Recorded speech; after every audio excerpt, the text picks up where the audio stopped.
Hi, good evening, everyone. I want to say welcome to NHTLH International Training. Our topic of discussion, we are actually dealing with sunlight. So let's go right ahead and invite the presence of the Lord to lead us, guide us, and teach us as we go into this presentation. Dear kind and merciful Father, we thank you so much for the opportunity to come before you once again. We invite the presence of the Holy Spirit to lead us, guide us, and teach us. Open our mind that we may comprehend the vastness of your laws of health. These are the things we ask in your Son Jesus' name. Amen. I just want to say welcome, welcome, welcome. It's a pleasure to come before God's children once again. And we're going to take our time and in a systematic manner, we're going to share with you some amazing things about sunlight. Some things that you might have already known, some things that you might have never heard before. But one thing can be assured, that you will be learning a lot this evening. Okay, so just keep in mind that we will be talking about sunlight, and there is a lot to know about sunlight. Okay, so let's go right ahead and we will get started.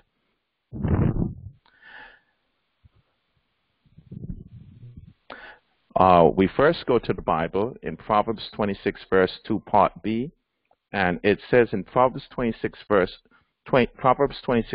2 part B that the curse causeless shall not come. The curse causeless shall not come. We are also told in the book Ministry of Healing that disease never comes without a cause.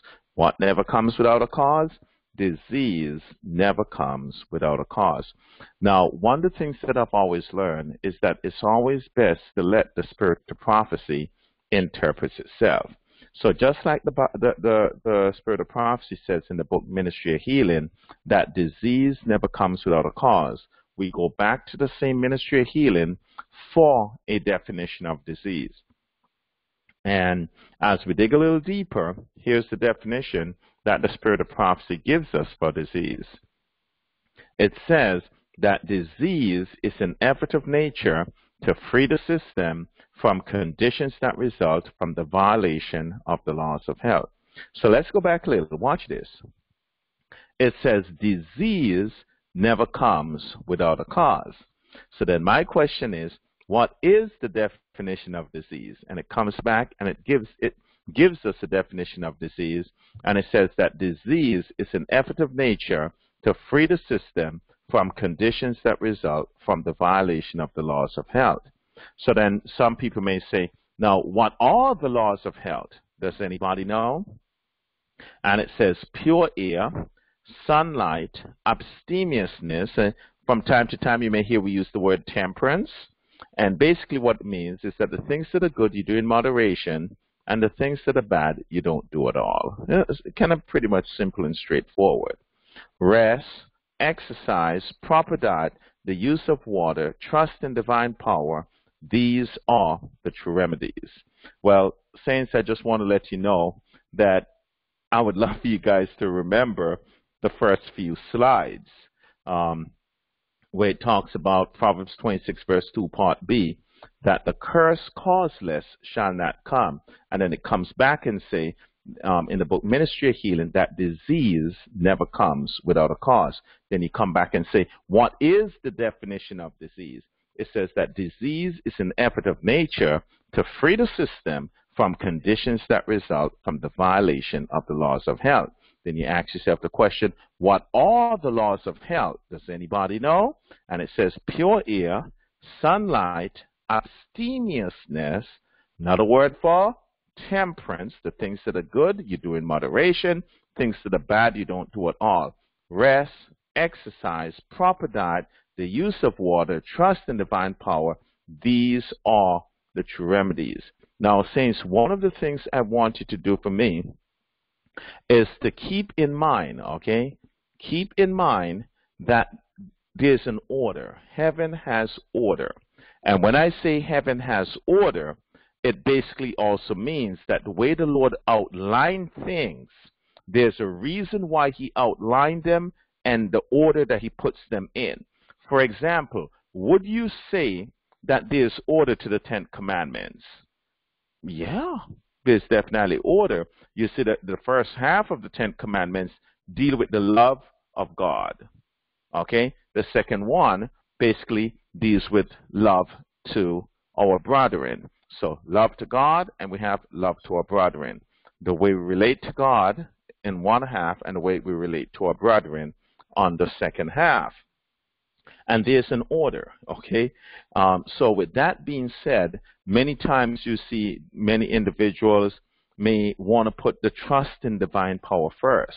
That's why many times you see, like for example, the other day in one of our chat groups, someone wants to come and talk about trust in divine power. I said, hold tight. Not the time for trust in God yet. Not yet. The time will come where we will address the spiritual component of health, but not yet. As a matter of fact, you see, the reason why we did Why the Medical Missionary Work, it says Christ is the pattern man, and you have to follow the pattern man. And the pattern man, the way he did things, he healed individuals first. He met their needs, and after he met their needs, he says, follow me. Okay? So you can't just come and bring scriptures to individuals. You got to meet their needs. You know, let's say someone is hungry, and, you know, you want to do Bible study with them. They say, boss, I'm hungry. Man, I have time for no Bible right now. I'm hungry. A simple situation. Meet the need of the individual, give them some food. After they finish eating and they're content, he said, would you like us to study word together? And they said, of course. You just met their needs. And because you've met their needs, it's easy now for them to relate and respond positively to you. So keep that in mind. Many of us, we want to jump the gun and go straight into Bible study. That's not the way the pattern man set things up. That's not the method he used. He met the needs of the individuals first, and after he met the needs, he say, follow me. And that is the same way that we're going to do it. And why am I saying this to you? Watch the method that the pattern man laid out before us. He didn't even start with proper diet. Let's look and see how the pattern man did this thing. What did he start with? Fresh air, pure air is what he started with. Okay, everybody can relate and basically be in one accord with pure air. Everybody would agree that all mankind, all living creature needs pure air. Sunlight, we definitely can agree on that, especially with the awareness that have been brought to us on sunlight right now. Abstemiousness, rest, exercise, we definitely can relate to all of that. So by the time we have agreements on all the other principles, by the time we get to proper diet, it makes all the sense in the world. But you put proper diet at the beginning, or you put trust in divine power at the beginning, immediately you start having objections, and many times the doors are closed where you're not able to reach that soul. So remember, follow the pattern of the pattern man. He met the needs of the individuals, and then he said, follow me. And that is the approach that we'll be taking. We'll be following the pattern man as we go about doing our work. If that's clear, I want God's children to say, amen. Now, how beautiful and living is the sunlight, how it gladdens the eyes and stimulates the powers of all living creatures as it dawns upon the earth in its morning freshness. It is the very life of nature, without which everything material would fade and perish. An example, we're going to talk a little about potato in a dark room. A potato will send out a vine 2 or 3 feet entirely colorless and with scarcely any development of leaves. And if there's anywhere in the room where a crack lets in a ray of light, like even a star shining in the darkness, the vine is sure to grow toward it. It is known that human beings living in an entire darkness, as in dungeons and mines, they grow pale and feeble and diseased. I'll give you a perfect example. I remember when we were in Tobago, Sister Nash and I were doing a little program there in Tobago, and we had a young lady who worked in a leather factory for over 40 years. And think about it. When you work in a leather factory, what and leather is not friend? Come on, saints, let me hear you. What and leather is not friend? That is correct. Leather and sunlight are not friends. And because leather and sunlight are not friends, guess what? For the 40-plus years that that young lady worked in the leather factory, guess what she did not do? She did not get exposed to any form of sunlight at all. Okay? She did not get exposed to any form of sunlight. So what happened is that over a period of time, because of lack of sunlight, all of a sudden she began bending, until eventually she completely bent over. And she decided she was going, it's Trinidad and Tobago. There's a hospital in Tobago, but it's just a little something. Ain't nothing to do with any major situation. So any major situation, you got to go over to Trinidad to get the proper treatment. So normally whenever you see like the Twin Islands, the main island is where the main hospital is normally at, where everybody has to go over for special consideration. So lo and behold, this young lady decided she was going to go over to the main hospital for some treatment. When she went over to the main hospital, she began explaining to the doctor what was going on. She and the doctor got in a fight, and he told her, come out, get out of this hospital, and don't come back. Now, saints, she began crying. While she's crying, she began praying. And, saints, let me tell you, sometimes I tell these stories, and I know sometimes even Brother Kelly, he would say, Brother Luke, you sure is 150 miles? That's an inside joke, the 150 miles between Brother Kelly and I. And I say, yes, Brother Kelly was 150 miles.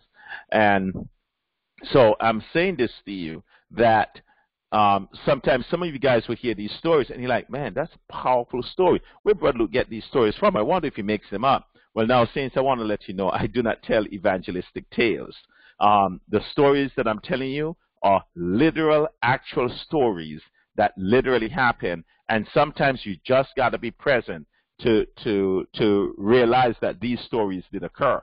As a matter of fact, I have another story I'm going to tell you in a minute, and a few other stories I'm going to tell you in a minute, and some of you would be able to verify it because some of you were in the group that we formed to solve the problem. And there are some that some of you may not be able to verify, but others who have been with me, like Sister Nash, Brother Taylor, Chef, and others, while we're doing this work, you'll be able to verify. Even Sister Kemi or Brother Farley, Richard Farley over in Barbados, these are individuals who are capable of verifying that what I'm saying is correct. And they may even tell you even some more stories that maybe have slipped my mind. But this young lady, she began praying and walking. She's praying, crying, and walking. And while she's there praying, crying, and walking, the Lord said to her, go and plant some lettuce. Now, saints, she went out, saints, and she began planting lettuce in the hot sun. Now, while out there planting the lettuce in the hot sun, you got to remember this now. When vitamin D is less than 30, calcium does not absorb. But once that vitamin D level gets above 30, all of a sudden your calcium, your magnesium, all these things are going to be absorbed, and they will help with bone formation. So after a period of time of planting the lettuce, saints, watch me. You got to watch. Do me a favor. Just look at your screen and see if you can see me, right? The lady's bent all the way over, and then all of a sudden, as she began planting the lettuce, she just started coming up a little, up a little, up a little, up a little. Well, watch. It says, watch me. I don't know if you guys can see me. Up, up, up, up. And before you know it, do you know that she completely straightened herself out within a short period of time just by going out in that hot sun? So I want to let you know, there might be one or two individuals on this program that are actually dealing with scoliosis or any form of curvature of spine or any type of bone-related issue, whether or not it's osteoporosis, osteopenia, osteomalacia, any form of bone weakness or bone tenderness or whatever the situation is, I want to let you know that when adhered to, you'll find that calcium and magnesium will absorb as long as you get an adequate level of vitamin D. Well, I want to share a couple more stories here. I remember Brother Farley and I, Richard Farley I'm speaking about, we were in Barbados doing a program, and a young lady, I think a child was 2 years old, and Brother Farley, maybe, I don't know, time you can correct me, because I don't know if I didn't see you on tonight. And this young lady, she is a lighter complected young lady, and her husband, I assume, was very light also too, because the son was very, very light. And, well, let me use the term butter skin. For anybody who maybe understand the Caribbean terminology, butter skin. So the mommy butter skin, daddy butter skin, and the baby butter skin. And mommy did not want the son to soil the butter on her son's skin. No sense, you know what I mean? I don't mean literal butter on his skin, but his complexion was like the New Zealand butter. Amen? So I hope you're relating to what I'm saying. So she kept him out of the hot sun because she did not want him to get soiled by the hot sun. And over a period of time, the little 2-year-old came down with a major disease. In actuality, he came down with an autoimmune disease. And when the parents took him to the hospital, lo and behold, it was not him alone, but there were many others that was actually in the hospital for the same exact situation. And it just turned out that all of them, everybody who was there, same problem. Nobody wanted the sun to soil their child's skin. So I said to the mom, Mom, could it be that your child is vitamin D deficient? She says, I don't know. But the good news is Brother Farley had a vitamin D testing kit. And immediately Brother Farley took that kit out, and he did he tested her son, and mailed it right off to the U.S. And within a couple of days, we got the result. And lo and behold, just like as we said, the child was deficient in vitamin D.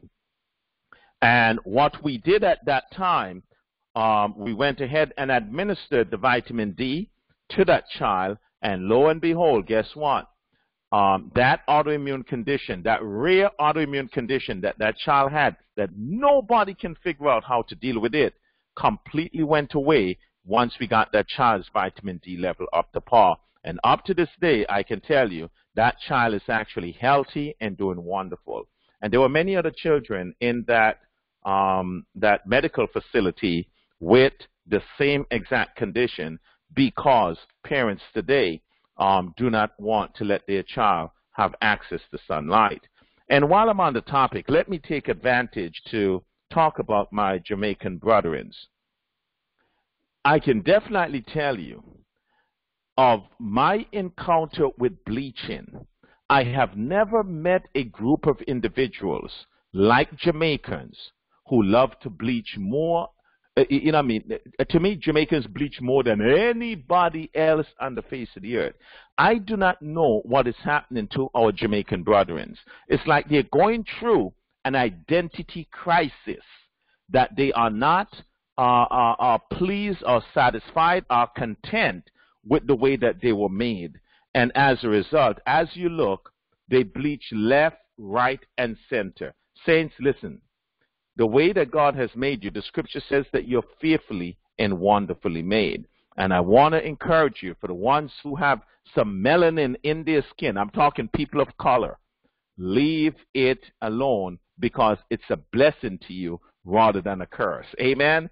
And when you do bleach yourself, the bleaching, instead of being a blessing, is actually a curse when you do bleach. And that's something we will address at a later topic. Okay. So I hope those stories kind of brought things back to home a little, brought things back home a little. I have many other stories I want to share with you, and when I get to counsels and caution, I have a real, in actuality, let me give you a counsel and caution right now. I'll give you a counsel and caution. The other day, and I will say this because it's a public testimony, the other day, in actual, to be exact, last year, June, we were in the UK doing some programs, and while doing some programs in the UK, we had a chance to sit with numerous families. One of the families that we sat with, we sat and shared some information with them, and I can tell you that this family, they were having some issues with being able to conceive a child. Their wife had something called PCOS, polycystic ovarian syndrome. And we put the wife and the family on the plan. And since, listen to this, within 3 weeks, that young lady was pregnant. She has since then delivered a healthy baby boy. And I want to say I give God praise for that family. They followed everything. And as a result of following, the young lady became extremely fertile. Within 3 weeks, she was pregnant. Well, I want to tell you what happened now. That's the upside to the story. The downside to the story is that the dosage that I gave to the mom for her condition, she gave the same dosage to the kids, which was too strong. And after the kids began taking that dosage, the younger child, I think the younger child is 2 years old, he was taking the extreme high dosage that I had recommended to mom and dad to pull them out of a deficient condition, especially the mom because of the situation that she was dealing with, the polycystic ovarian syndrome. But mom accidentally gave the same oral treatment of vitamin D to the 2-year-old. 6 months after giving that high dosage, the child went into a toxic level because she gave too much to a 2-year-old, and the child began to have seizures. And while we were doing the training, she says, "Brother Luke, can the group pray for me?" I'm like, "What's going on?" She says, "My little 2-year-old is actually having seizures." So we formed a counseling group to figure out what was the cause of the seizure. So as we begin asking the different questions in terms of, what are you eating? What's the child eating? What's the child drinking? And all of those different things, lo and behold, the mom disclosed to us that she was giving the child the adult dosage that we had recommended to her for vitamin D because of a deficient condition, which was an extremely high dose. She was giving that to the child. And we said to her at that time, "Oh, by the way, that is the cause of the seizures for that child." So we immediately went ahead and administered charcoal for about a whole week to that child to actually remove that toxic level of vitamin D. And within 1 day, within the very day, by administering the charcoal and stopping the vitamin D, all of the seizures stopped, and the child is healthy as ever without any adverse effect.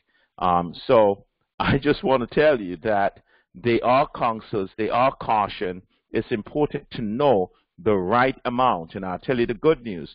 As you work with Dr. Lamley, myself, Sister Nash, Brother Taylor, Chef, and Sister Kimmy, Brother Farley, and many others that are out there listening, as you work with us, because of the work that we've been doing for a period of time, we'll be able to tell you precisely the right amount of vitamin D to take as a supplement, when to take it and when not to take it, and how much to take and for how long. And I'll give you another story while I'm at it, because Dr. Lamley actually shared this testimony on NCU. I listened to Dr. Lamley's story, but I want to let you know I have a slightly different version to the story than Dr. Lamley. You know what I mean?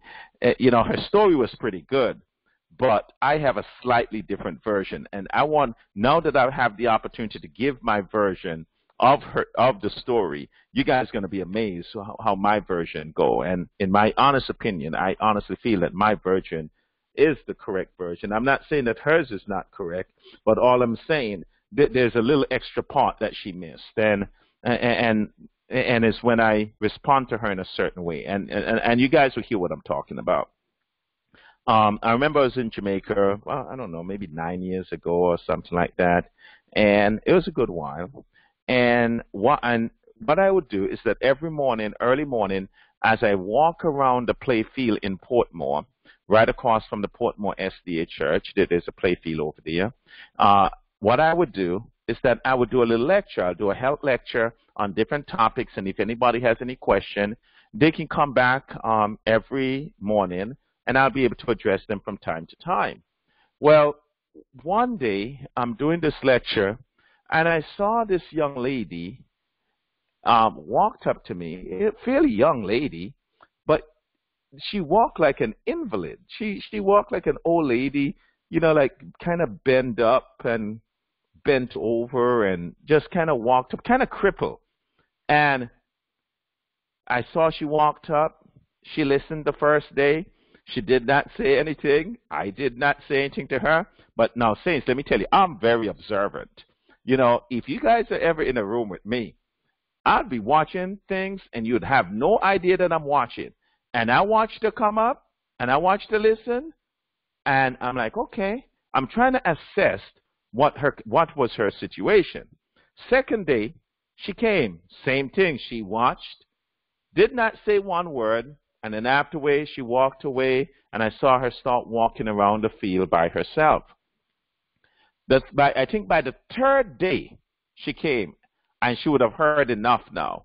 And she said, Brother Luke. I said, yes, ma'am. How may I serve you? And she says, I want to be your next testimony, and I want you to help me to overcome this problem I have. And I said, what is your problem? And she began to tell me her situation, you know, and just like how she explained it was exactly how she said it to me. Basically, she went to bed one night, and the next morning when she tried to get out of bed, she barely could make it out of bed. She thought maybe going back to bed and lay down would have made the situation better, but the situation just got even worse and basically more intense. And so finally, another young lady who is a medical missionary said to her, there's this guy from the U.S. He's at the Portmore play field, and he's helping people left, right, and center. I'm sure he can help you. And so she came over and, you know, basically she listened and observed because Dr. Lamley, you know, she's very analytical. So she took her time and she listened and she listened. And she says, okay, I've listened enough. Let me see if this gentleman can help me. And after she began explaining her case to me, I looked at her and I began smiling because I said, you would not believe it. I just worked with another young lady who is a physician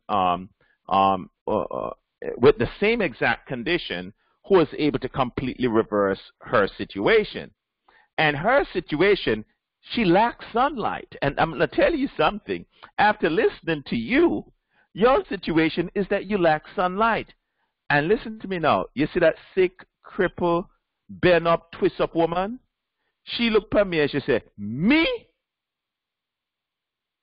Lamley, living in Jamaica? No, me, Jamaican, living in Jamaica, lack sunlight? Please. You know what I mean? You know how she talked. And I came back and I imitated her, and I says, yes, you Jamaican, Lamley, living in Jamaica, you lack sunlight. You know what I mean? You know, Brother Kelly, I had to put that out there for her because Brother Kelly, you know what I mean? She was kind of, you know, trying a little feisty, kind of fight back. And I said, yes, you lack sunlight. I said, let me show you that you lack sunlight. So I had to put the facts before her. I said, where do you work at? She said, I work at the airport. And she was the manager over whatever the situation, whatever area. I don't want to say it wrong. But I think it's customs or something. Let's say she was the manager over customs. I think that's it. I said, what time you had to be at work for? And she said the time. I said, what time would you leave home? And she said she would leave maybe either between 6 or 7. I said, the sun was just rising, wasn't it? And she says, yeah. I said, and then by the time you got to work, you went straight to the office, right? She says, yes, I did. I said, when lunchtime came, did you come outside of your office for lunch? She says, no, I had AC and everything. I said, oh, blessed be the name of the Lord. And I said, okay. I said, what time did work end? What time did you get off of work? And she says, well, I think she ended at 5 o'clock. And I said, how long it takes you to get home? It took her at least an hour or more to get home. So by the time she got home, I said to her, now tell me, what part of the day did you get some sunlight? And she looked at me and she smiled, and I smiled at her, and she realized that she, Jamaican, living in Jamaica, did not get any form of sunlight. So as a result, after the situation occurred, she began listening a little bit more, and I said to her, do me one little favor. So just to let you know the difference in our story, everything she said was correct, except she didn't give the little emphasis on me, Jamaican, living in Jamaica, deficient in sunlight. You had to see her little attitude with that. And then I came back, yes, you Jamaican, living in Jamaica, deficient in sunlight, So that's the only little thing that I wanted to add to her story, She told an excellent story, but you guys should have seen her reaction, Remember, she crippled now, and remember, she bent up and twist up, but you should have seen her responding to that. And lo and behold, she began following the regimen that I put out for her with sunlight, and we used turmeric also, and I think we also used another herb, which would have been licorice root. But I don't know if she had gotten the licorice root, but I know she did get the turmeric, and we did have her out in the sunlight. And after about a week walking in the sun, she began basically straightening up. After a couple weeks in the sun, she did very well.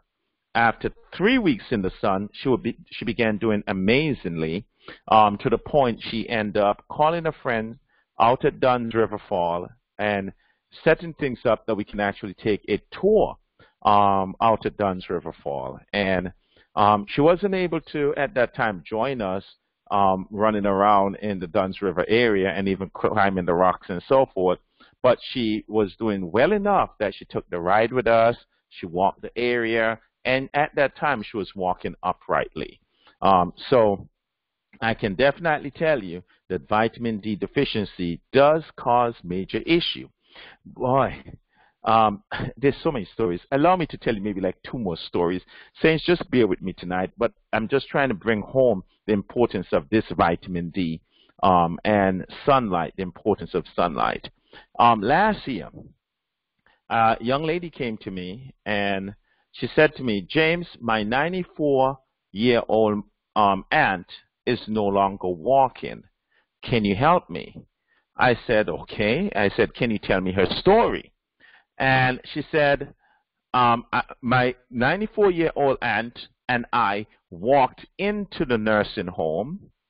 I went on a 1-week vacation, and when I came back, my 94-year-old aunt was bedridden, in diapers, and can barely move. I said, you got to be kidding me.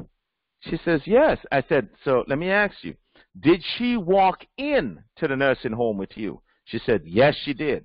I said, and you were gone for just 1 week?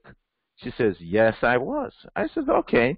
I think I know what her condition is. And I shared with the lady that, once you find that people get to that age of 70, the body only absorbs about 25% of the sun. So if the body only absorbs about 25% of the sun, and you are not out in the sun as much as you should be, you'll find that all of a sudden the elderly, they began bending. They began, the bones begin bending forward and so forth. And so what I did, I went ahead and I recommended the vitamin D. I did not even get to the point where I recommend a calcium magnesium. All I did, I went to the vitamin D, and I had her take 20,000 international units for 2 weeks. And saints, listen to this. In less than 1 week, the lady began turning. The ant began turning on the bed. In less than 1 week, the ant began sitting up on the bed. At the end of 1 week, just by taking the supplement, the ant got up one day and says, I'm going to the bathroom. Everybody like, hey, don't go. They got so scared. They thought that she was going to fall and injure herself. Do you know that in 1 week, at the end of 1 week, that 94-year-old lady got up, walked to the bathroom, used the bathroom, and walked right back? She was deficient in sunlight. Saints, I can tell you stories upon stories upon stories. I have gone from country to country. I've seen the elderly in wheelchair, elderly with cane.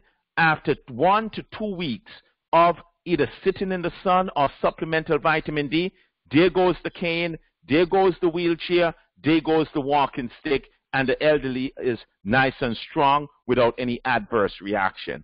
Saints, let me tell you something. This thing is deep, okay? I haven't even scratched the surface yet. I haven't even told you stories with cancers yet. I'll see if I get enough time, depending on how long it's taking me to tell these stories. And I will share stories with cancer and all other type of situations if time will permit me. Listen to this. Sick people need to be exposed to the direct rays of the sun, and they begin to show color, health, and strength. Like today, we had a little challenge at the health food store and restaurant because we were open. We do not observe any holidays except for the creation holiday. So we are a big believer of the creation holiday, and that creation holiday comes once a week, and that is the seventh-day Sabbath. So that holiday we observe.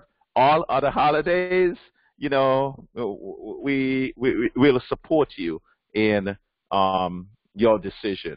So what we did, we went ahead, opened up our restaurant, opened up the health food store, but it turned out that in the building that we are in, they were actually doing, they were replacing the generator.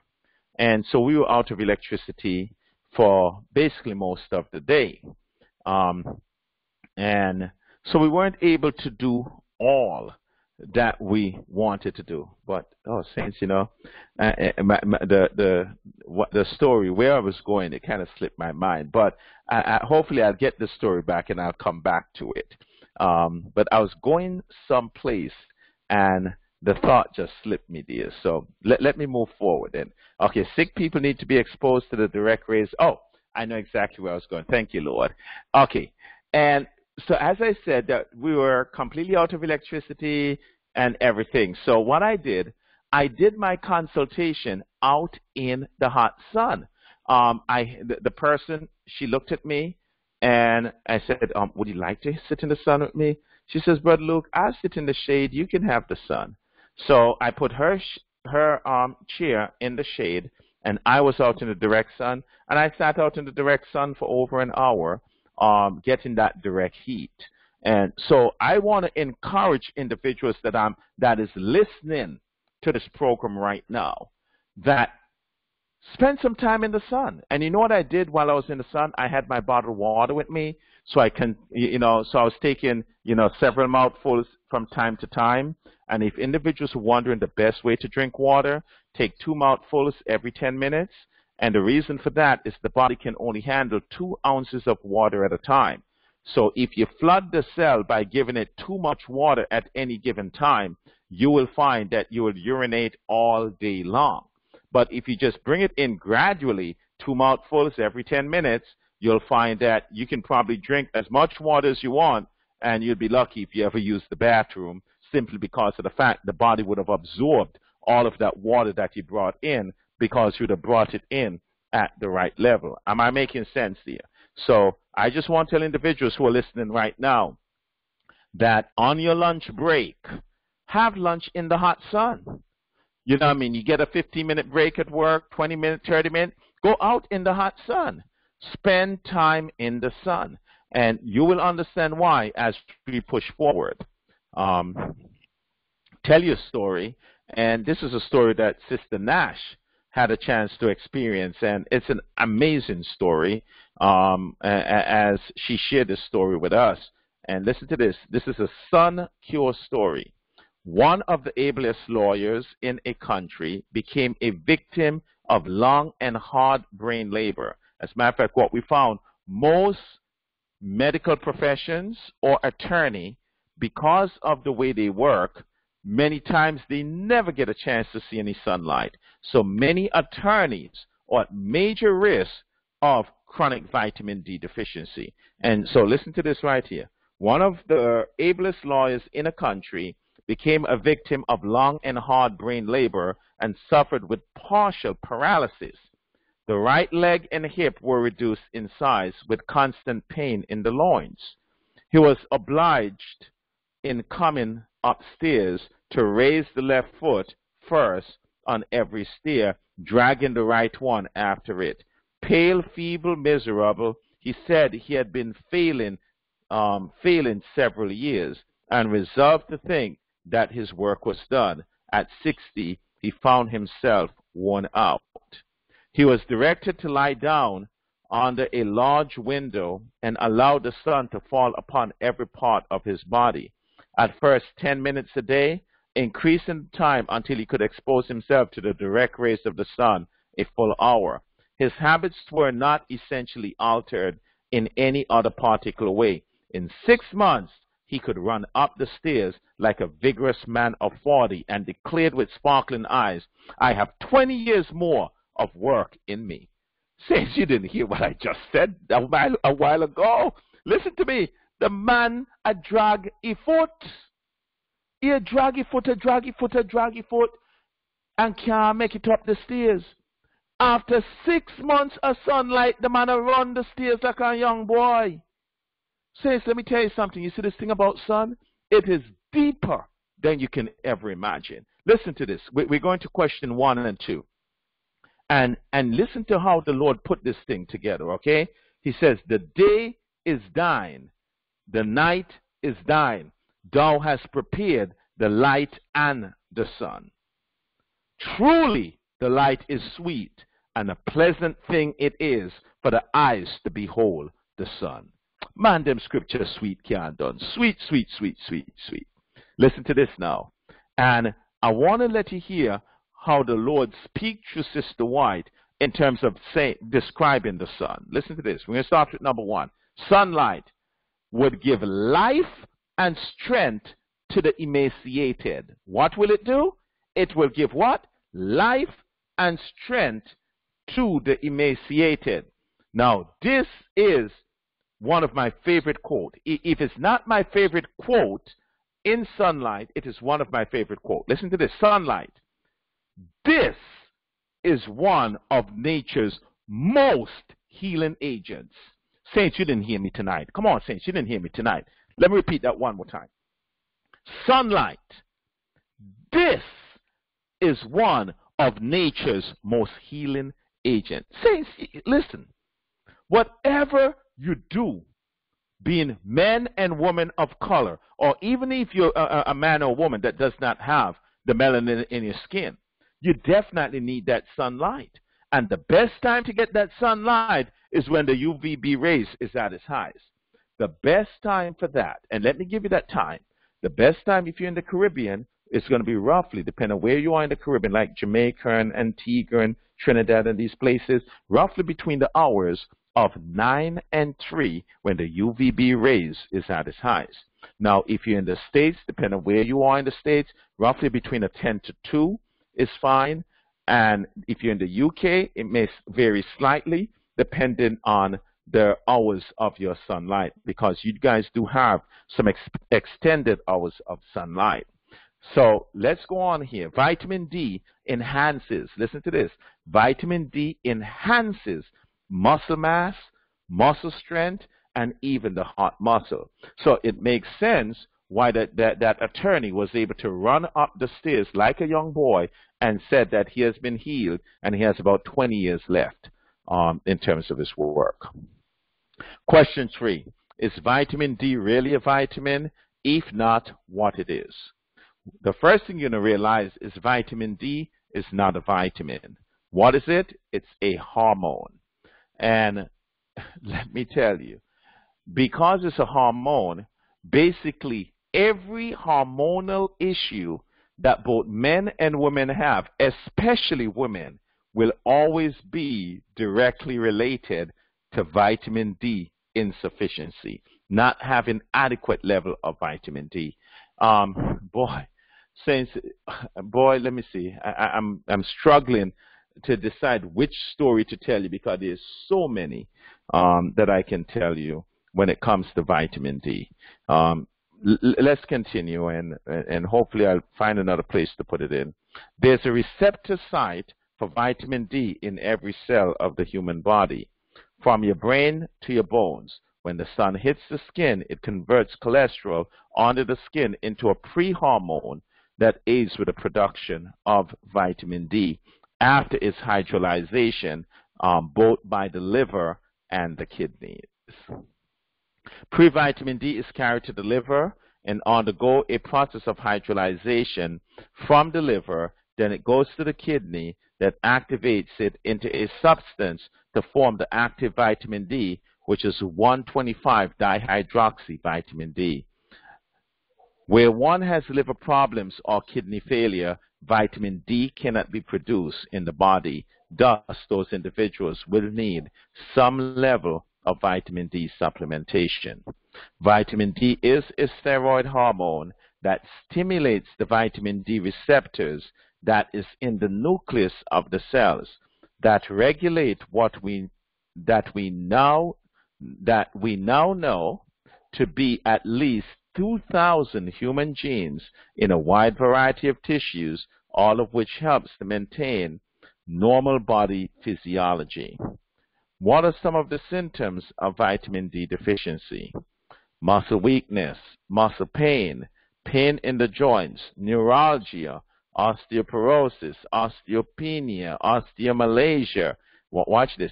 Seizures, fatigue, frequent colds and flus, fractures in the elderly, low calcium level when your vitamin D level is below 30 nanograms per milliliter, and also the lack of its absorption when those levels are below 30. Muscle cramps, falls of the elderly, broken bones of the elderly. I got to stop and tell you this little story. A family member was living with me, and I remember when she and I go walking, and she's a more mature, she's an elderly family member. Whenever she and I would go walking, for some reason, she just fall. You know what I mean? She would be walking and just, I don't know, just some funny step, and all of a sudden, there she goes, falling down. And, you know, it became so frequently that we decided to go and have her vitamin D level tested. When we tested her vitamin D level, she was chronic deficient. Got her vitamin D level up to par, and since I can tell you this, after her vitamin D level went up, not one time did this young lady fall after that. And the reason being is not that the opportunity for falls did not occur, but when the opportunity to falls came, when your vitamin D level is up to par, your quick reflex muscle operates much better. So normally, like if you're going to fall, you'll find that the body's able to get underneath, twist and up, and there it gets its balance. So you do not fall once that vitamin D level is up to par. You're able to recover very easily in that situation. Now, Saints, you see that head pain thing? Saints, listen to me. I have a testimony for every single deficiency of vitamin D. I can give you stories upon stories. Let me deal with the head pain here. The other day, this gentleman came to me here in Antigua, and he has this massive head pain that he cannot get rid of. And since I went through and I eliminated everything, we went through the fact, making sure he was not hypertensive, he didn't have the allergies and all these different situations, but he was drinking adequate level of water. We went through all of that. It was clean. The pain that he was experiencing was a different type of pain. And since, as he described the pain, immediately I knew it was vitamin D deficiency. I said to him, I said, can I ask you a personal question, sir? I said, what type of work do you do? He says, I work in the computer field. I said, what time do you go into work? Well, if my memory serves me right, he gets to work for maybe about 6 o'clock. I said, what time do you leave? He said, about 6, 7 at night. I said, what time of the day do you come out and get any sunlight? He says, none. I says, okay, well, blessed be the name of the Lord. I said, okay, I know what your problem is. And I went ahead, recommended a supplemental vitamin D. But before I recommended it, he actually did not believe it was lack of sunlight that would have caused it. So what I told him to do, I told him to go and do a test, a vitamin D test, which he did. And right after the test, I said, start supplementing because I know what your result is going to be. And lo and behold, when the results came back, he was chronic deficient in vitamin D. However, the good news is we had already started him on the supplementation. In no time, the head pain was completely gone, and he was back to normal. Does the skin produce more vitamin D or less as you get older? The skin actually produces less as you get older. The elderly are at high risk for vitamin D deficiency by as much as 75% by the age of 70. As one gets older, the skin does not produce much vitamin D as a young person. So you'll find that once someone hits about the age of 70, that body only produces roughly about 25% or absorb about 25% of that sunlight. Who are at risk for vitamin D deficiency? The elderly, young children. Oh, let me stop at young children.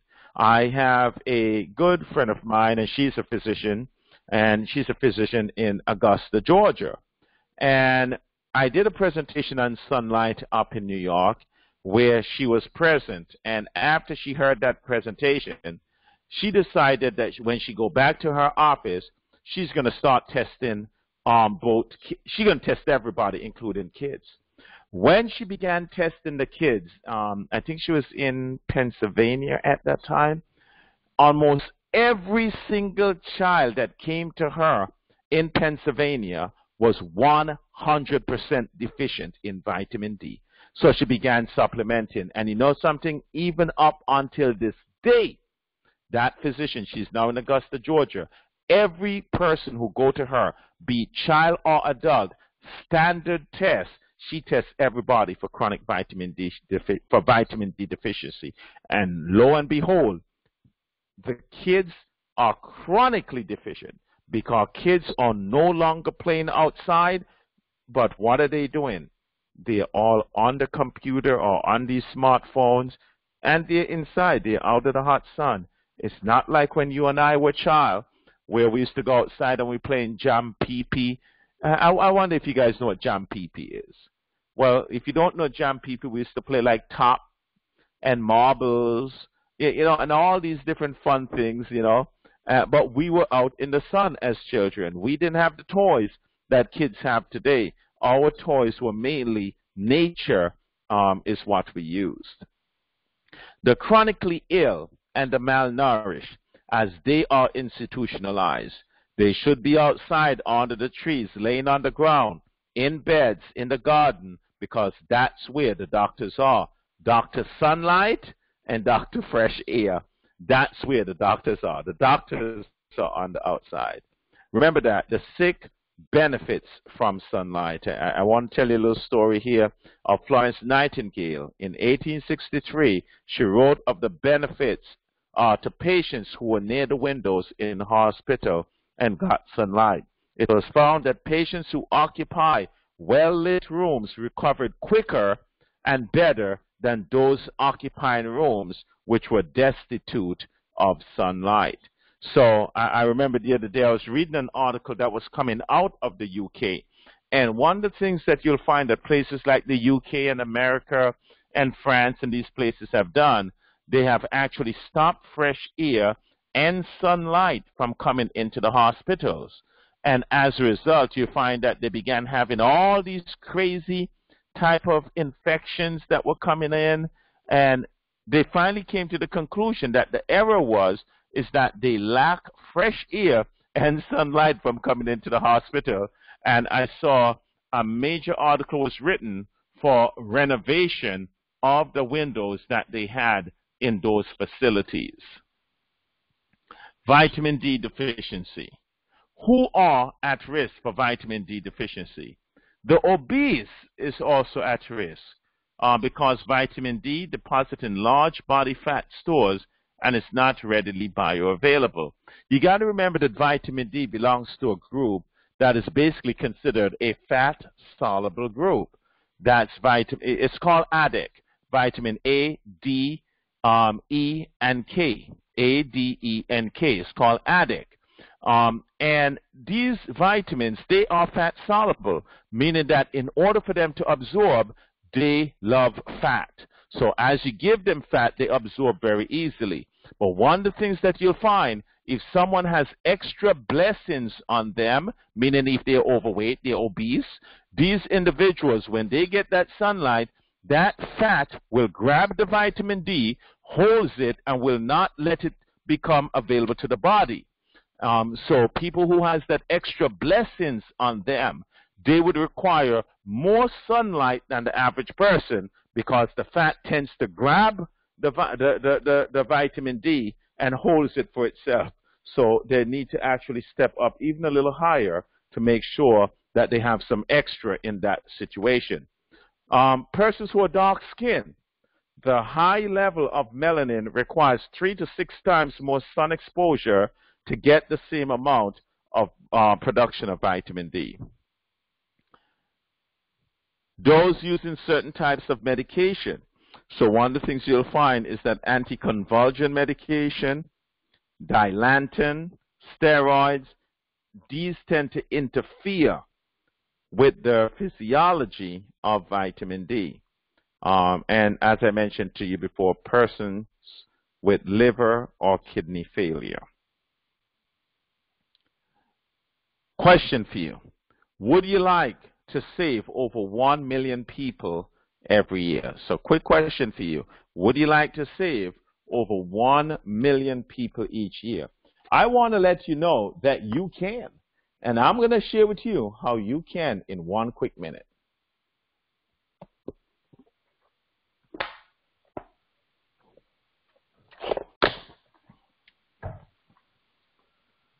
Okay. How can you save 1 million people in 1 year? Very simple. Over 1 million people die every year from lack of sun exposure. It is a pandemic that involves adults as well as children. There's a difference between epidemic and pandemic. Pandemic means it's worldwide. Epidemic means that it will be more localized to a specific society, but pandemic means a worldwide situation. We have moved indoors and spent very little time outdoors. Vitamin D deficiency, 2008 study. Listen to this, saints. This is deep. Men have an increased risk of heart attack by 2.42 times more. So you find that men have an increased heart attack risk of 2.42 times more. So keep that in mind, that your risk of having a heart attack as a man increases dramatically, okay, by not having adequate level of vitamin D. Now, women have an increased risk of colon and rectal cancer by 253%. I am talking women who may not be involved in refined food, using refined items and so forth, but yet still are being diagnosed with colon and rectal cancer. And what we have found is that the primary cause in this situation is vitamin D deficiency outside of someone smoking or having any relationships from the rectal area. We find that the primary cause of colon and rectal cancer in that situation would be lack of sunlight. Let's dig a little deeper. The equator line in the U.S., you can see where that equator line is, and they found that individuals from just basically a little below the equator line cover basically the whole state of Georgia. So the first circle, half circle, and it goes from Richmond. It's below Richmond. It comes on to Dallas and goes right on to Los Angeles. You guys would have seen that. From that line up, they found that individuals have issues with vitamin D deficiency. The ones that are above the red mark, they are chronic deficient. But the ones that are below above the second mark, which is the Richmond, the line that goes underneath Richmond, underneath Dallas, and comes around to LA. The ones that are between that and the 37 parallel line, they tend to be deficient but not chronic deficient. But if they make the changes, they can easily get out of that situation. So keep that in mind. Where do you get your vitamin D? Okay, where do you get it? It is the UVB, the ultraviolet B rays from sun exposure, from which you derive most of your vitamin D3 from. It is best to get vitamin D from outdoors and not a pill. There are some dietary sources, but these aren't sources that we do recommend. You may find that there might be certain foods that are fortified, like cereals, orange juice, yogurts, margarines, and things like that. And then there are some animal sources that you can get them from, because the liver and the kidneys do aid with the hydrolyzation and the conversion of that sunlight. And that's your salmon, your mackerel, and those things. But these are things that we do not recommend. So we do recommend that you go to your primary source, which is the sunlight, to get that from. Remember, dietary sources of vitamin D are not best for God's prescription. Get vitamin D from the sunlight. Now, even though the dietary sources are not best for God's prescription, I want to let God's children know that we recommend that God's children find ways to be creative, so in that way they can utilize the sunlight to its maximum potential. Okay, so keep that in mind. 7, what are the different types of supplements for vitamin D? You have the natural one, which is called vitamin D3, cholecalciferol. That's extracted from lanolin, found in sheep's wool. Well, now, since they are different form of vitamin D3, and it is important that you look at your vitamin 3 bottle and check and see what is the source. I can definitely tell you at our health food store, we are specific to make sure that the ones we buy, they are of clean sources that we advocate. And lanolin is the oil from the lamb's wool that comes from that sheep's wool that is extracted. And then there's another one you can get to, which is bovine, which would comes from a cow. So you can also get vitamin D3 from pigs and other sources out there.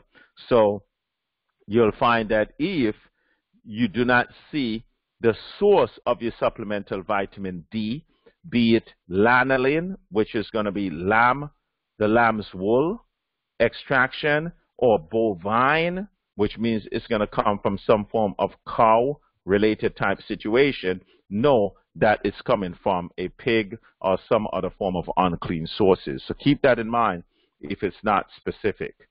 Um, the synthetic one, which is vitamin D2, that is derived from a fungal sterol, ergosterol, which is sometimes called ergocalciferol. Okay, so keep that in mind that they do also derive a vitamin D2, which is synthetic from a fungal sterol. Now, I want to share a story about this vitamin D2 here. Good friend of mine, she is a teacher also. Her and her husband used to travel with me all over the world as we travel to teach about health, healing, and restoration. And I remember when she was diagnosed with MS, I encouraged her to, get her vitamin D level tested, and lo and behold, she was chronic deficient. By the time we were able to get her vitamin D level up to par, she had actually completely reversed her multiple sclerosis. But I want to tell you something that took place with her. She's a vegan, a dietary vegan, just like myself. And when I told her to take the vitamin D3, she says, "No, Brother Luke, that is from an animal. I do not consume any animal products." I said, "Well, you got to understand that you and I are in the same condition, because I'm a dietary vegan also too, and I do not consume animal products. But if you're living in an area where you don't have access to sunlight, you got to take something. You got to take something. It's not like you're in the Caribbean, but you're in an area where you don't have access to the sun that God has provided. So you got to take something." And I said, "Here's the problem we have. What you're taking is not doing the job. So you need something that is far more effective." And I led her to the very vitamin D that you can see in the picture right here. This one here by Nature's Answer, the vitamin D3, and that's lanolin base. And I want to let you know something about this D3. Vitamin D3 is converted 500% faster than vitamin D2. My friend was taking the vitamin D2 a long time, and her vitamin D level did not move a bit. Many times when you go to a physician, when a physician gives you a prescription, the one that they normally give in prescription is vitamin D2. If you would actually go and get an over-the-counter vitamin D3, you would actually recover even faster than any physician giving you a prescription of vitamin D2, simply because vitamin D3 is converted 500 times faster than vitamin D2. Remember this, that once either form of the vitamin is in your body, it needs to be converted to a more active form. Okay, so keep that in mind. What is the kind of test that you need to get to check your vitamin D level? It's called 25-hydroxy vitamin D test. It's a blood test, and it is non-fasting. Now, I want to share this with you, saints. If you have been doing any level of supplementation, know that if you go and check your vitamin D level, it's going to show that you're extremely high in vitamin D, simply because of the fact that with you doing the supplementation, it is in your bloodstream. So one of the things that I recommend, anyone who's going to do a vitamin D test, before you buy a vitamin D supplement, go and do the test first. Once you do the test and you know that you have not been exposed to adequate level of sunlight, you can go right ahead and start supplementing. Okay, so that's one thing you can do. The other thing that you can do is that if you have been supplementing, you need to wait at least, I would say, wait 90 days to as much as 120 days, which would be equivalent to about 4 months, before you actually do any testing. And the reason being, because vitamin D is in the blood, if you do your testing while it's in the blood, it will give you a false reading. It will give you a reading that is much higher than normal. So keep that in mind for me, please. What are the effects of vitamin D in the body? It helps to stimulate insulin secretion. It resets the biological and the circadian rhythm. It's immune system building. It's anti-cancer, antibiotics and antiviral agent, muscle mass and strength, bone strength, calcium absorption when it is greater than 30 nanograms per milliliter. What is a good range for vitamin D level? What is good would be you want to be at least 40 nanograms per milliliter and above to 100 nanograms per milliliter. A low normal is between 30 and 40 nanograms per milliliter. But for optimum health level, you want to be at least at 70 nanograms per milliliter for optimum health level. What happens when you're vitamin D deficient?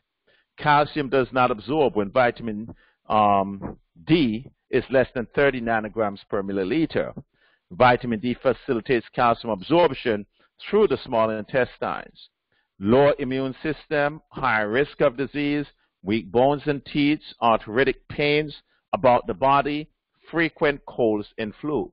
Now, saints, to press this testimony home a little bit more, allow me to ask you a question. When are we more likely to get colds and flus? During the summer or during the winter season?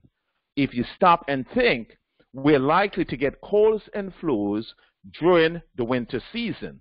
Now, what tends to be absent or not in as high of an amount? It's the sun. So you'll find that it's less likely for individuals to get colds and flus during the summer season. Why? Because the sun is at its peak versus during the winter season when you don't have as much of that out there. Is it possible to get too much vitamin D from the sun only? At this present moment, we have not seen that, but we know that there is a temperance pledge. However, we have not seen individuals run into any problem with too much sun. The body regulates the stored vitamin D from the sun. So remember that the vitamin D is a stored nutrient that the body can utilize. Can you have a toxic level of vitamin D? And what is that number? The answer is yes. With supplementation that reaches 150 nanograms per milliliter and above. The effects of toxicity. Are you ready for the effects? Listen good. Frequent urination, fatigue, excessive thirst, confusion, muscle ache, nausea, vomiting, elevated calcium, kidney stones, kidney failure, seizures, and so forth. So keep that in mind.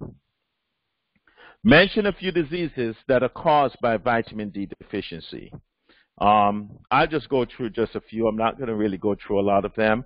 Alzheimer's, asthma, autism, celiac disease, cerebral palsy, chronic pain, cystic fibrosis, breast cancer, colon rectal cancer, endometrial cancer, eye cancer, ovarian cancer, pancreatic cancer, liver cancer, lung cancer, prostate cancer, skin cancer, epilepsy, Graves' disease, Hashimoto thyroiditis, parathyroid function, heart disease, HIV and AIDS, diabetes, hypertension, stroke, heart attack, influenza, colon flu, liver function, depression and seasonal affective disorder, melanoma, MS, muscular weakness and falls, osteoarthritis, osteoporosis, osteomalacia, osteopenia, Parkinson's disease, obesity. Saints, am I making sense? You know, pregnancy and lactation, premenstrual syndrome, irregular menstrual cycle, renal function, rickets, jaundice, sickle cell disease, tuberculosis. Saints, as a matter of fact, I'll tell you a story that happened while I was actually in Jamaica. We were doing a class down in Waterford. Waterford is the name. Okay, we're doing a class down at I think it begins with W. I think it's Waterford, if I'm saying the name right. And while we're there, I would bring the class out and have them come out and get their sunlight on a daily basis. After about 2 weeks of taking the class out and having their daily sunlight, one lady pulled me aside and she says, Brother Luke, I have something to tell you. I said, what's going on? She said, I haven't seen my menstrual cycle in 2 years. And she says, just by you putting us out there in the sun and getting that sunlight on a daily basis for 2 weeks, guess what came today? And it did not even pain. She says, my menstrual cycle came after being absent for 2 years. Just thought I'd share that with you. Vitamin D and cancer. Now, saints, this is deep, what I'm about to share with you, and you're going to see as we build, it gets even deeper. Researchers from the Mohs Cancer Center at the University of California, San Diego, estimate that by increasing vitamin D3 levels, particularly in countries north of the equator, 250,000 cases of colon and rectal cancer, 350 cases of breast cancer could be prevented worldwide. Now, that's 600 cases right there, right? That makes preventing about 600 cases of cancer each year in the U.S. alone. The researchers also concluded that increasing the intake of vitamin D3 throughout the world could easily prevent diseases that would otherwise claim close to 1 million lives each year. So, Saints, my question for you, would you like to save the life of 1 million people each year? I recommend that you start preaching the vitamin D deficiency / sunlight story. Get the people out in the sun. It's one of nature's most healing agents. Get the saints them out there. Saints, listen. Who would have known that when Dr. Lamley had her crippling experience, all it took was just, can you just walk around the Portmore field? You know, and get some sunlight between the hours of 9 and 3 when the UVB rays are at its highest. And in no time, the young lady was completely healed without any drugs. Isn't that amazing? Now, listen to this now. This is another testament story I want to share with you. It's to the point right now that they're looking to actually call breast cancer a vitamin D deficiency story. A vitamin D deficiency cancer. They're looking to say the cancer is directly related to vitamin D deficiency. Listen to this. Women, 600% risk of breast cancer. The American Journal of Clinical Nutrition reporting that women in Saudi Arabia who have low vitamin D levels have 600% risk of having breast cancer than women with higher levels. The case-control study analyzed data from 120 breast cancer cases and ran an equal amount of controls. The study found that Saudi Arabian women in the lowest vitamin D category, less than 25 nanomoles per liter or 10 nanograms per milliliter, had 6 times the risk of evasive breast cancer as people in the highest category of vitamin D status, greater than 50 nanomoles per liter or 20 nanograms per milliliter.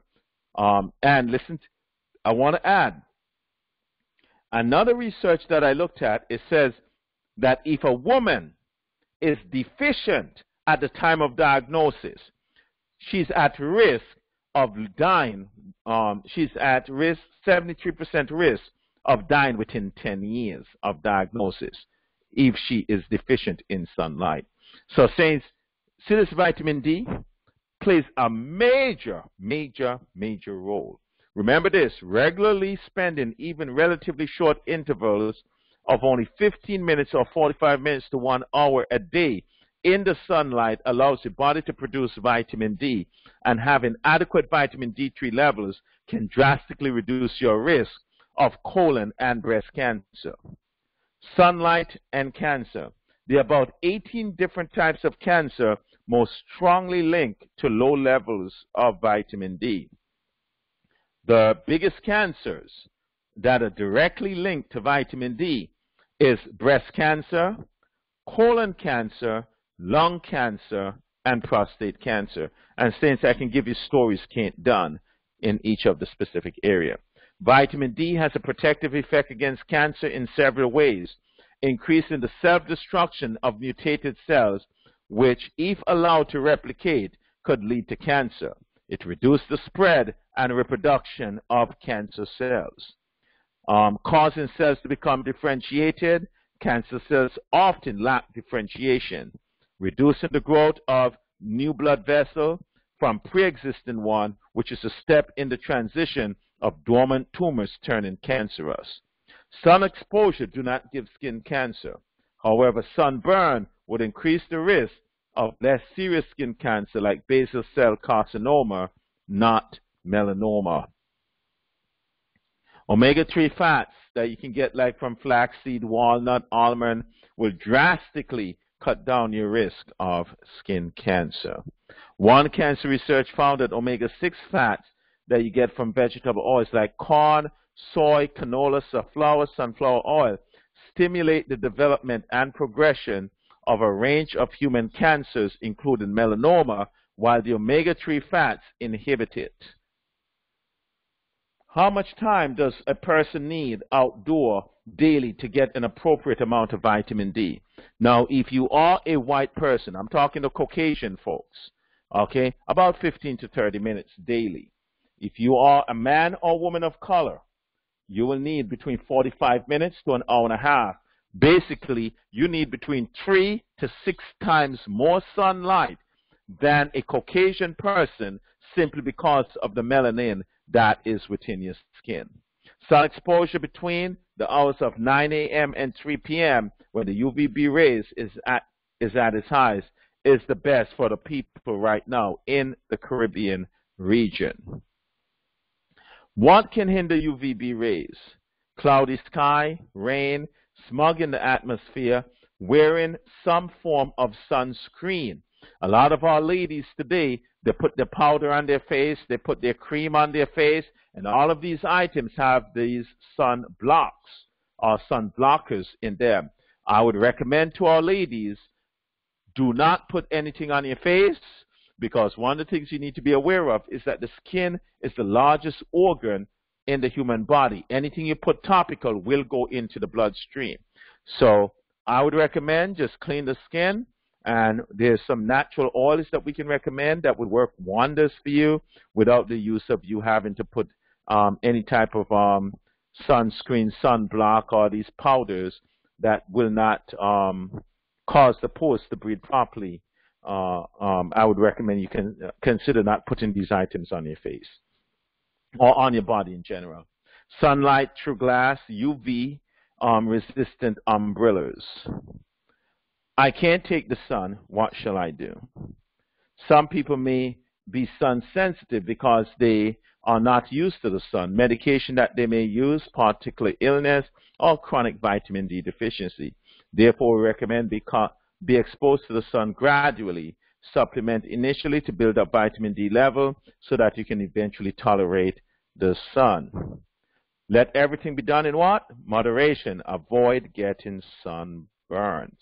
How to avoid getting sunburned? When you go out in the sun, it is best to protect the body by wearing long sleeves. One should be cooler under a shady tree, so the longer the clothing acts like a shady tree. Wear a hat to protect the head if needed. Drink lots of water to be hydrated to avoid sunburn. And go on a low-fat plant-based diet. The sun is hot. How can I keep cool? Dress against the heat. Protect the skin from the direct rays of the sun. The loose cotton clothing that fully covers the arms and the legs.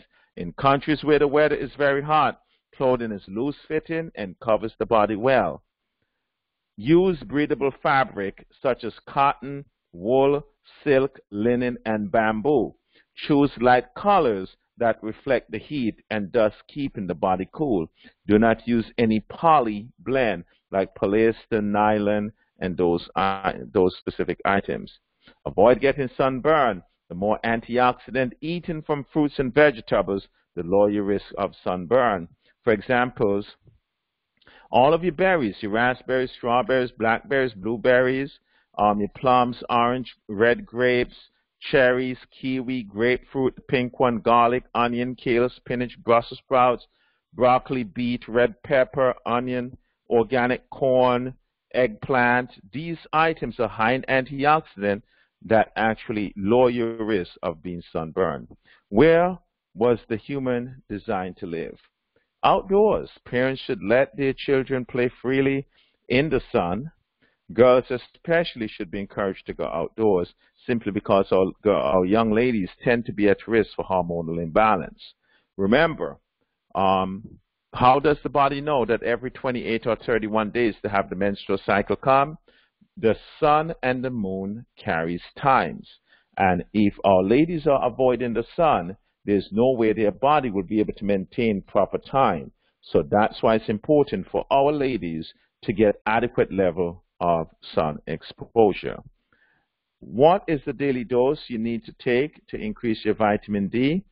And you want to mention it for both D2 and D3. For D2, it's about 6,000 IU daily, and for D3, it's 3,000 IU daily. Remember, we found that D3 is far more effective than D2, and it absorbs 500 times faster.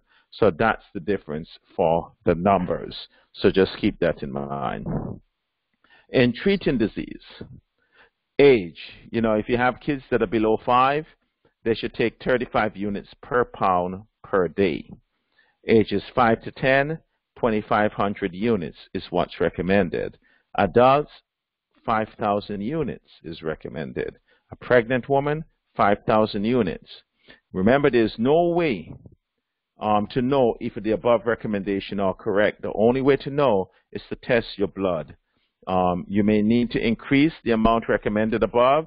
Ideally, your blood level of 25 hydroxy vitamin D should be at least 70 nanograms per milliliter. Lack of sunshine is the leading cause of maternal and fetal deaths worldwide.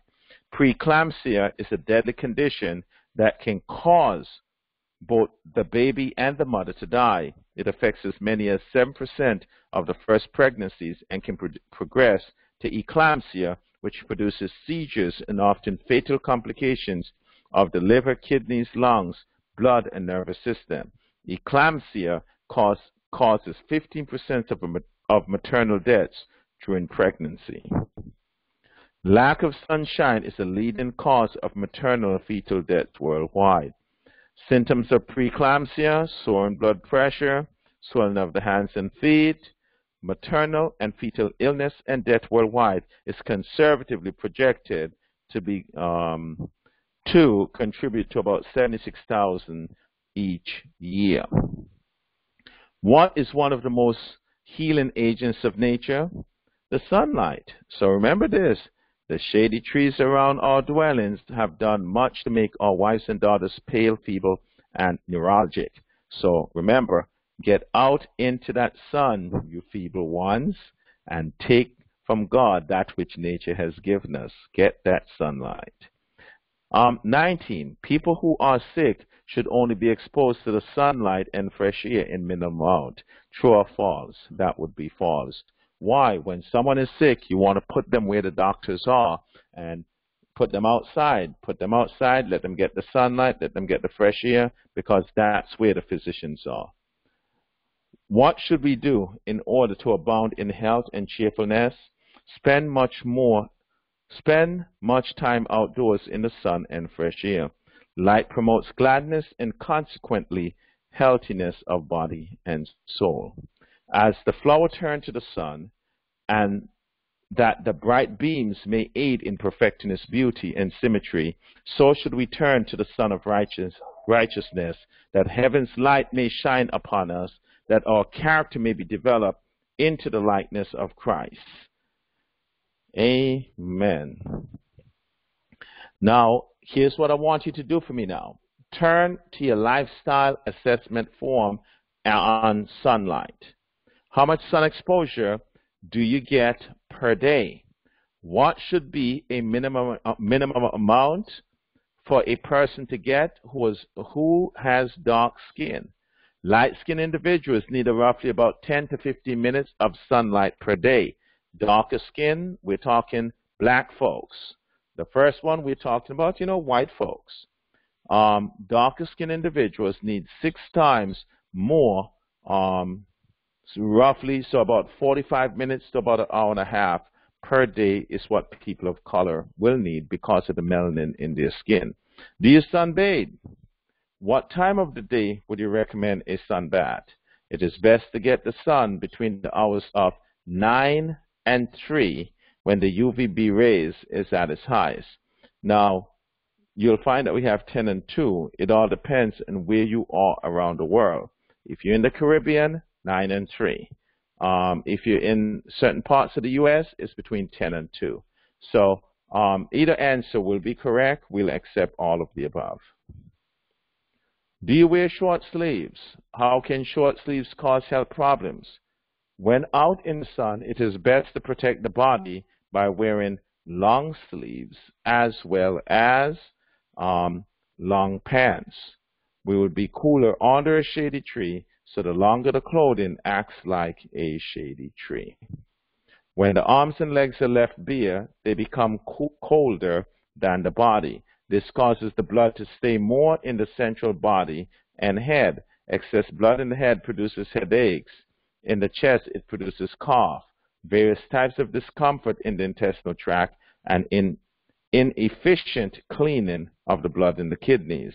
The nervous system responds to messages from chilled areas with an alarm reaction. Wearing long sleeves in the summer and winter prevents the alarm reaction of the adrenals. These alarm causes a vigorous adjustment in the nervous system and the sensation of extreme overheating. If even a light sleeve is worn, the reaction is categorized by an intolerance to covering the arm. It is an adaptation response of the nervous system to the stress of chilling. The heart is forced to work harder to try and circulate blood through the chill limbs and deal with the excess blood in the central body, and brain and heart disease results. People have been cured of heart disease by simply learning to dress their limbs warmly. How to keep cool? Dress against the heat. Protect the skin from the direct rays of the sun with loose cotton clothing that fully covers the arms and the legs. In countries where the weather is very hot, clothing is loose-fitting and covers the body well. Use breathable materials such as we have repeated this already: cotton, wool, silk, linen, and bamboo, and avoid the synthetic materials like polyester and nylon. Do not use sunblock. It says, do you use sunblock? What are some of the dangers in using sunblock? Sunblock prevents the skin from absorbing sunlight for the body to make vitamin D. The size of a quarter of a coin is the minimum amount of sun exposure that we need. To avoid sunburn, wear a hat to protect the head, drink lots of water by staying hydrated, and go on a low-fat plant-based diet. Do you have any abnormal sensitivity to the natural sun or due to any medication? What can cause, basically that can cause sun sensitivities? Medication is what can cause sun sensitivity. It is recommended that such a person use long sleeve all the way down the arm, as well as long pants also too. Do you take vitamin D supplements? Would you recommend vitamin D supplements to someone who had very low